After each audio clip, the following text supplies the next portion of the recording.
Hi guys, this is the Dr. Ebo from Pashati's Pulmonology. After a long time, and first of all, happy Diwali and happy Dasara to all of you. In this video, we are going to study about pulse oximeter, a basic device which every one of you know. In this video, we will study about what is the basic structure and how does it function, and what are the basic pros and cons of the pulse oximeter. So first, coming to what is pulse oximeter. As you can see, as you can split the word pulse and oximeter, it means it is a meter. Meter is always something which measures. So it measures the pulse and the oxygen saturation of a person. That is what is known as pulse oximeter. Pulse rate and oxygen saturation of a person. Meter is something which measures it. So it's known as pulse oximeter. So what? Okay. Some of you may find the initial part of the video very basics. Just bear with me. Next we'll go to the structure and function of how pulse oximeter works. So just we'll clear what is the meaning of pulse and what is the meaning of saturation. Pulse is the rhythmic dilatation of an artery during each systole of the heart. And oxygen saturation. What is oxygen saturation? Oxygen saturation is how much is the hemoglobin of a blood saturated with the oxygen. Usually 1 molecule of hemoglobin carries 4 molecules of oxygen. So how much is the hemoglobin saturated?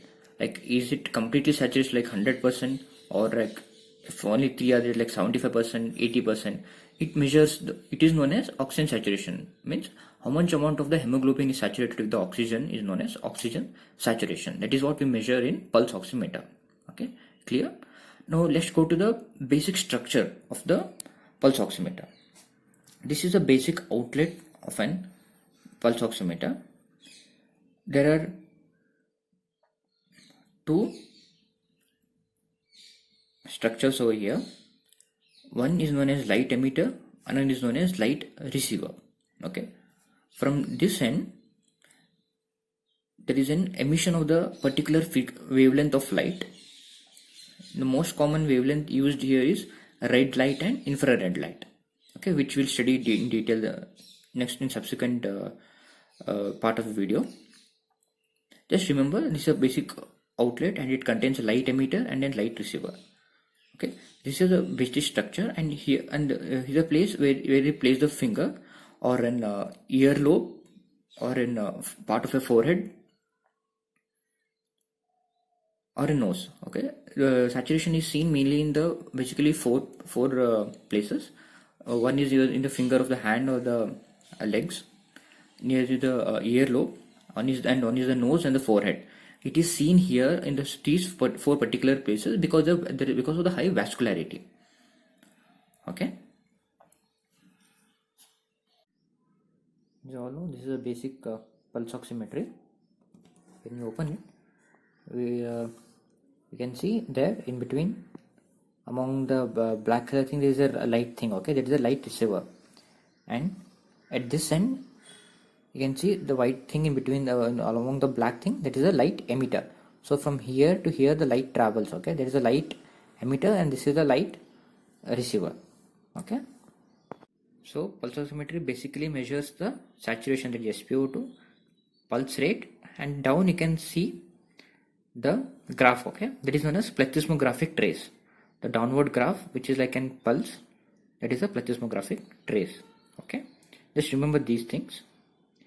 These are the 3 things that you can see in the basic pulse oximetry. Okay. Next we come to the principle or basic mechanism. How does the pulse oximeter works? So according to the physics, there are 2 basic principles or like laws on which the pulse oximeter works. Okay, that is Beer and Lambert's law. So what are these? These are 2 separate laws given by Beer and given by Lambert. So first, coming to the Beer's law. What does Beer's law states? It states that the amount of light absorbed is directly proportional to the concentration of the light absorbing substance. Okay, like it is not just applicable to the here in the pulse oximeter it is applicable everywhere. Like if a light is passing through a water or a solid substance, the amount of light absorbed is directly proportional to the concentration of the light absorbing substance. So how does it helps in measuring the saturation? You can see here, this, as I already showed, this is the structure of the pulse oximeter: a light emitter and a light absorber, same light emitter, light absorber. And you place the finger, this is the finger, and this is your capillaries, okay, peripheral artery, this is your nail. So when there is and this is a blood flowing, the black dot represents the hemoglobin carrying the oxygen, okay. So when the light is emitted from the light emitter, so here hemoglobin is mainly acts as an light absorbing substance, okay. So you can compare these two. See, here there are less amount of hemoglobin, here there are more amount of hemoglobin. So here less light is absorbed when compared to this figure. You can see there are 3 light coming, 1 is absorbed, 2 are again two pass by. Here 3 are emitted and only 1 is passing by, means 2 rays are absorbed. So amount of light absorbed is directly proportional to the concentration of the light absorbing substance. You can see here hemoglobin is mainly the light absorbing substance. This is Beer's law. Coming to the Lambert's law. Lambert's law states that amount of light absorbed is directly proportional to the length of the light path. Amount of light absorbed directly proportional to the length of the light path. See here, it's the same pulse oximeter, finger with an artery, same finger with an artery. You can see the diameter of the artery, okay. So you can see there is an infrared and red light passing from the light emitting substance, and here only 1 ray is absorbed in the artery and less 2 are emitted. Here, since the diameter of the artery is more, so more amount of the rays are absorbed compared to this figure. The amount of hemoglobin here and here both are same in this figure, approximately 10 per each figure, but the amount that the diameter, you can say the diameter means the length of the light path is more when compared to here, okay. So Lambert law says amount of light absorbed is directly proportional to the length of the light path. So how these two basically helps in pulse oximeter, we'll gradually study it. Just at this point, remember these two laws, okay. Beer law, Lambert law. Beer law, amount of light absorbed directly proportional to the concentration of the light absorbing substance. Hemoglobin is a light absorbing substance. Lambert law, amount of light absorbed directly proportional to the length of the light path, okay. Just remember these two things. We will use this in the subsequent part of the video. This is the first principle. Coming to the second principle. Second principle is about the concept of red light and the infrared light. Okay, here as I told you, just remember there are 2 basic light emitted from the light emitters in the pulse oximeter, that is red light and infrared light. Why pulse oximeter uses usually red and infrared light, not like green light, violet light? Because those are easily absorbed by the non-vascular part of the finger, like your nail and connective tissue. All those things easily absorb the green, yellow and violet of violet light. The red light and infrared light are least absorbed by the non-vascular structures. So we use red light and infrared light. So what is red light? Red light has a wavelength of 650 nanometer. Some books says it as 660, but just for easy to remember, convenience to remember, I have taken it as 650. And this red light is maximum absorbed by the deoxygenated hemoglobin.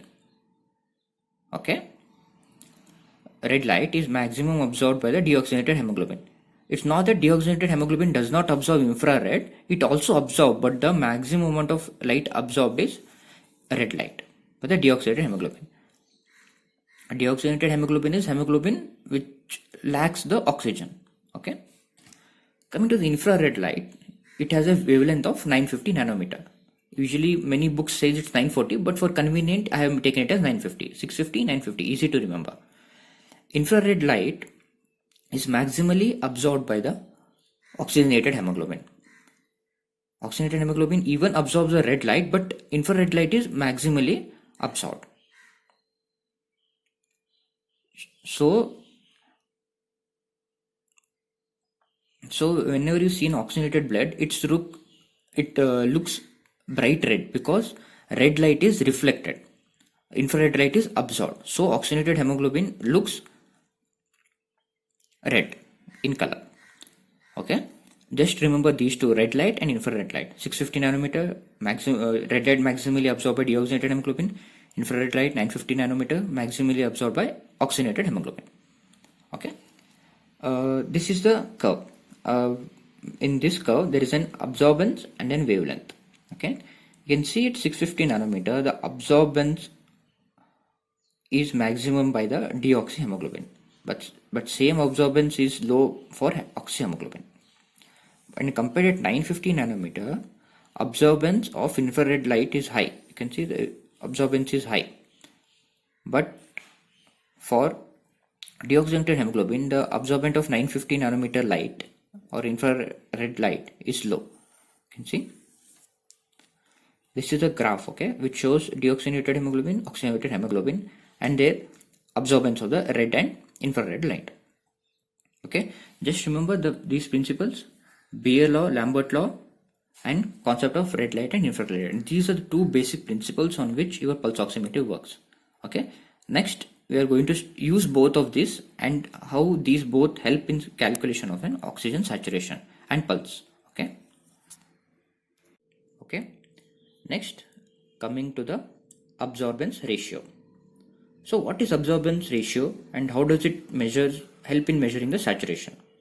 It is a ratio of absorbance of the red light by the absorbance of the infrared light. Okay, as you know, as I already told you, light in pulse oximeter mainly two wavelengths are released. One is red light and infrared light. Why these two? Because these are the least absorbed by the non-vascular structures. So when you place a finger and there is an emission of the light of these two wavelength, then the pulse oximeter measures the absorption of the red light by infrared light, that is known as absorption ratio, and then there is an calculation of the saturation. Let's see, if the AR ratio is high, then the saturation is low because red light is absorbed by the deoxygenated hemoglobin and the infrared is absorbed by the oxygenated hemoglobin. So basic mathematics, if the ratio is high, means the numerator should be high. Numerator is found by deoxygenated hemoglobin. See here, AR ratio is high, means saturation will be low. If AR ratio is low, that is denominator is high because it is formed by oxygenated hemoglobin, means the saturation is more. Okay, see, all these are intermediate. 80 it will be in between, 90 it will be still more less AR ratio, 100 will be the least. Usually this pulse oximeter does not hold good for saturation below 70%. Okay, it is according to the machinery which they developed. It is not good for the saturation below 70%. Okay, so every one of you is clear. Absorbance ratio, absorbance of red light by infrared light, and it is inversely proportional to the saturation. More AR means AR is absorption ratio, less saturation, more less AR, more saturation. Okay, just remember this. This is how it calculates the oxygen saturation. But this is first mechanism. What is another mechanism? As I already told you, there is something called plethysmographic, and how does that help in measuring the oxygen saturation?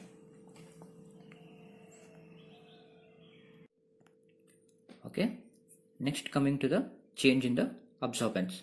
First was the absorbance ratio. That next is change in absorbance. So why is this mechanism utilized? Absorbance ratio would have given us the saturation, but why is this mechanism utilized here? Because in finger, oxygenated hemoglobin and deoxygenated hemoglobin present in the artery, but even venules has an deoxygenated hemoglobin. That might give a false report. Okay, so to remove that hindrance, they developed mechanism known as change in absorbance. So what is change in absorbance? Here here is a pulse oximeter. This is the finger, light emission and light receiver. This is an artery. Imagine this is an artery.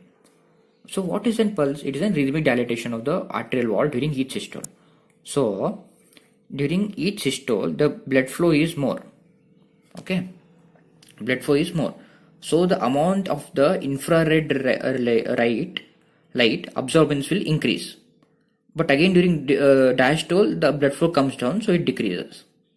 Again during the systole, the blood flow is oxygenated blood flow is more, absorbance will be more. Again during diastole, it comes down.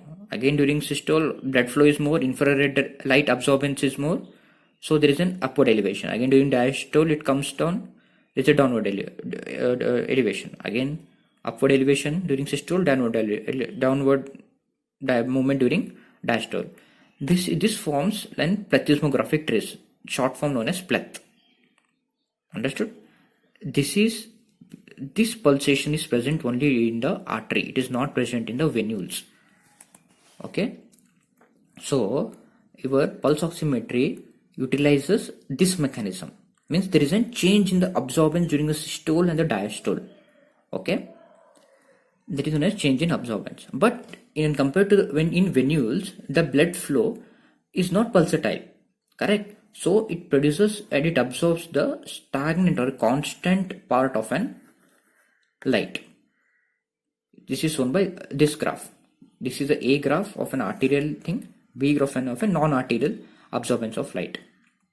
So it gives a combined this graph. A is this above thing plethysmographic, B is this. So A plus B, this is denoted by C.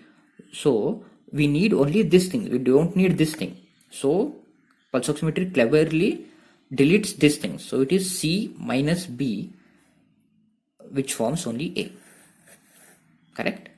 This is the another mechanism, that is change in absorbance. How pulse oximetry eliminates the non-arterial absorbance of the light and gives only the arterial absorbance of the light. That is a plethysmographic thing. C minus B is equal to A. Means these are two basic principles: change in absorbance, absorption ratio. These two help in measuring the saturation. Okay, clear? Okay, now let's take a look at the what are the abnormal measurements of the oxygen saturation conditions. Okay, first, the causes of intermittent dropouts or inability to read the saturation. That is because of poor perfusion.